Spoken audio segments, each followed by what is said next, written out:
नमस्कार, मैं ताराचंद और आप देख रहे हैं नवलगढ़ एक्सप्रेस। जैसे जैसे चुनाव राजस्थान में नजदीक आ रहे जा रहे हैं, चुनावी सरगर्मियां बढ़ती जा रही है। कहीं एक क्षेत्र की बात नहीं, शेखावाटी से बातचीत करें या अन्य जो सांसदीय एरिया हैं, उनमें भी लगातार चुनावी सरगर्मियां बढ़ती जा रही हैं।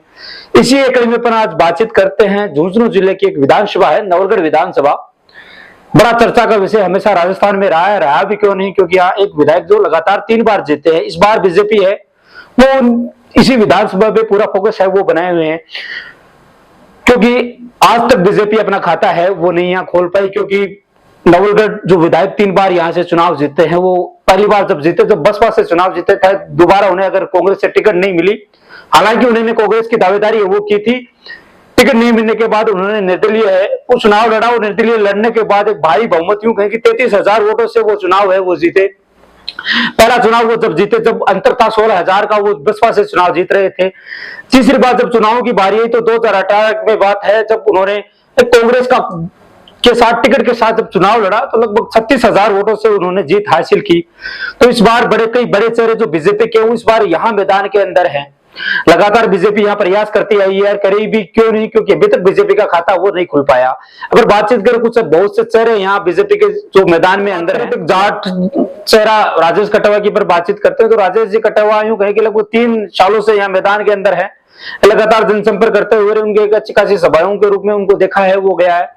वैसे बातचीत करें तो नवलगढ़ विधानसभा जाट बाहुल्य क्षेत्र है और कहीं ना कहीं जाटों में फिलहाल वो मैदान के अंदर एक इकलौते रूप में दिखाई दे रहे हैं। तो पार्टी लगातार उन पे विचार विमर्श है वो कर सकती है, क्योंकि वे जाट क्षेत्र होने के साथ साथ एक जाट से अकेले चेहरे हैं।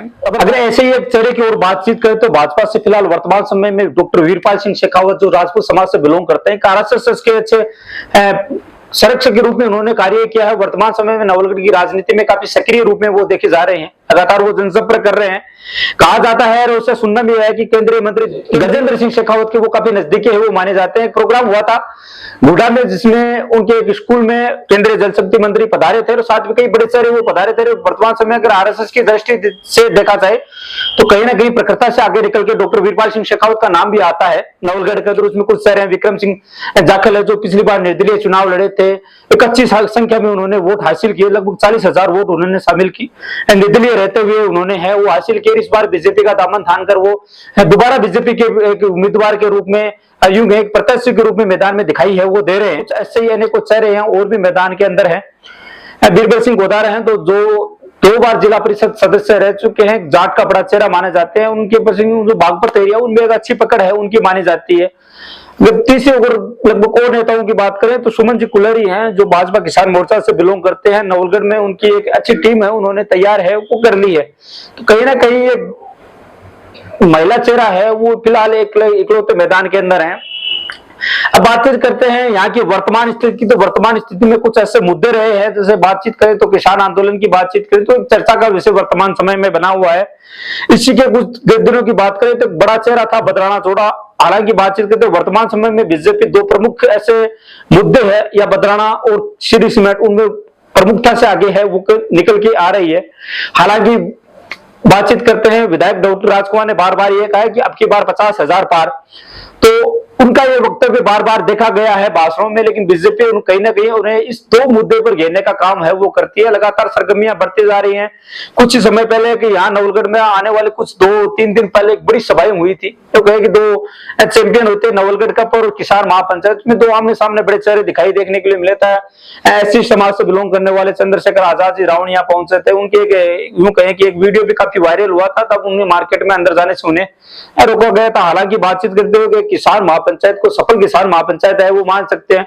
अच्छी खासी संख्या में वहां भीड़ हुई थी। एक तारीख और एक समय और एक दिनांक पे होने वाले ये तीनों कप जो मैच था वो नवलगढ़ कप सूर्य ग्राउंड में भी हुआ। एक सफल आयोजन माना जा सकता है। लगभग 500 से अधिक टीमें हैं वो इसमें खेल रही हैं। बड़े चेहरे की बात करें तो दीपक चार जो यहाँ इस मैदान में आए थे, तो लगातार सरगर्मियां बढ़ती जा रही है। कई चेहरे बार बार देखने के लिए मैं महावीर जी भामू जो खियोर से सरपंच है वो भी कहते हैं, उनका भी मानस है कि वो भविष्य में ऐसी संभावनाएं तलाश रहे हैं कि हम भी एक मौका मिला तो वो चुनाव लड़ेंगे।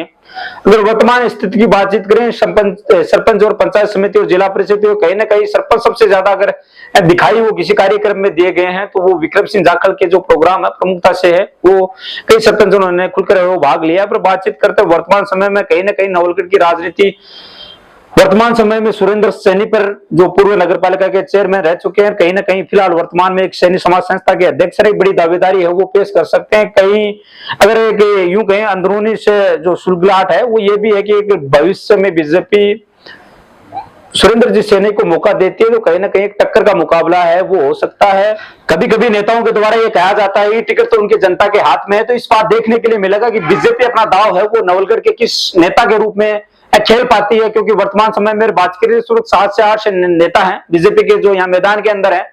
कांग्रेस से इकलौते रूप में देखें तो डॉक्टर राजकुमार शर्मा जी मौजूदा समय में एक बड़े चेहरे के रूप में देखा है वो जा सकता है। उनको टक्कर देना बड़ा मुश्किल का काम होता है क्योंकि वो 3 बार लगातार यहाँ से विधायक रह चुके हैं और उनके पास एक अच्छी युवाओं की टीम है वो मौजूद है। हालांकि बातचीत लगातार बीजेपी भी अपना मजबूती से दाव है वो यहाँ पेश करती नजर आ रही है। बीजेपी की जन आक्रोश सभा को एक सफल सभा का कहा जा सकता है क्योंकि बड़ी संख्या में वहां भीड़ उमड़ी थी और कहीं ना कहीं ऐसे 2 मूवमेंट ऐसे इस बार रहे हैं तो कहीं ना कहीं डॉक्टर राजकुमार शर्मा के लिए एक माइनस पॉइंट है वो माना जा सकता है। जब बदलाने की बातचीत करें या किसान जो आंदोलन है वो चल रहा है तो किसानों में थोड़ा सा उनमें रोष है वो दिखाई देखने के लिए मिला है। बार बार वो मांग उठाते वो नजर आए हैं लेकिन उन्होंने कटाक्ष के रूप में बताया है कि ये जो योजनाएं केंद्र सरकार के द्वारा गोठड़ा बसावा परसरामपुरा में जो सीमेंट फैक्ट्री है वो इसमें राज्य सरकार या हमारा कोई रोल नहीं है। ये केंद्र सरकार का एक प्रोजेक्ट है जो यहाँ लगा है। लगातार वो युवाओं के लिए रोजगार की लिस्ट एक बार पीछे भी जारी करती है लेकिन बीजेपी अगर घेरने का बात करें तो बीजेपी कहती है कि श्री सीमेंट फैक्ट्री यहाँ लगी है तो उन्हें रोजगार नहीं दिया जा रहा। किसान मुआवजे के लिए लगातार 3 महीने से आंदोलन है वो कर रहे हैं। तो बीजेपी कहीं ना कहीं सभी मुद्दों को देखते हुए अपनी टिकट है वो पेश करेगी। टिकट तो एक के हाथ में आनी है, बाकी चेहरों की क्या प्रतिक्रिया रहती है वो भी देखने के लिए मिलेगा। नवलगढ़ एक्सप्रेस के इस माध्यम से आपकी क्या राय है वो भी हमें कमेंट करके बताइए कि इस बार बीजेपी के रूप में कौन सा ऐसा उम्मीदवार हो सकता है जिसको टिकट मिले और टिकट मिलने के साथ साथ ऐसा कौन सा उम्मीदवार हो सकता है जो चुनाव में अच्छी डॉक्टर राजकुमार शर्मा को है वो टक्कर दे सके। अब एक और बातचीत करते हैं। हालांकि किसी राजनीति की विषय में उन्होंने ज्यादा अपनी दिलचस्पी नहीं दिखाई है लेकिन कई मुद्दे ऐसे हैं जिनमें सबसे आगे निकल के आए हैं। वो है पंचायत समिति सदस्य प्रताप पूनिया जी। प्रताप पूनिया बदलाना की बात करिए किसान महापंचायत उन्होंने कई भी युवाओं के साथ एक जुड़कर कई एक्टिवता से अपनी सदस्य दिखे। बदलाना जो आंदोलन चला था वो लगभग 3 महीने आंदोलन चला था उसमें किसी की अगुवाई देखने के लिए भी मिली थी तो वो थे प्रताप जी पूनिया। अगर किसान महापंचायत में किसी की अगुवाई देखने के लिए मिले तो उसमें भी प्रताप पूनिया का नाम है वो सबसे आगे निकल के आता है। कहीं ना कहीं बात करें तो किसानों के मुद्दे युवाओं के मुद्दे में अगर किसी नवलगढ़ में किसी ने सीधे तरीके से उठाए हैं विपक्ष में अपनी भूमिका को निभाते हुए तो वो प्रताप पूनिया है। प्रताप पूनिया से हम कुछ दिन बातें कर रहे थे। प्रताप पूनिया जी कह रहे हैं कि पार्टी उन्हें भी मौका देती है तो वो भविष्य में जरूर ऐसी संभावनाएं तराशेंगे कि वो एक अच्छे मजबूत के रूप में कार्यकर्ता रूप में पार्टी के लिए हमेशा सेवा समर्पण का भाव है वो जरूर पेश करेंगे।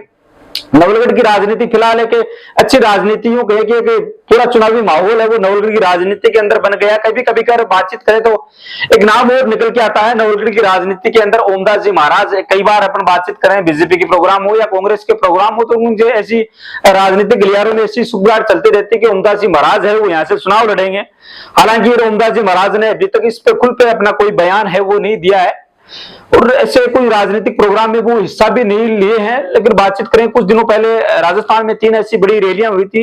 सीकर के अंदर हुई थी, झुंझुनू के अंदर हुई थी या नागौर के अंदर जो जन चेतना यात्रा उनकी हुई थी वो काफी राजनीति में सक्रिय माने जा सकते हैं। उनके साथ कई साधु संत वो दिखाई दिए गए। तो कहीं ना कहीं बीजेपी में अगर बातचीत करें तो साधु संतों का एक अहम रोल है वो देखा जा सकता है।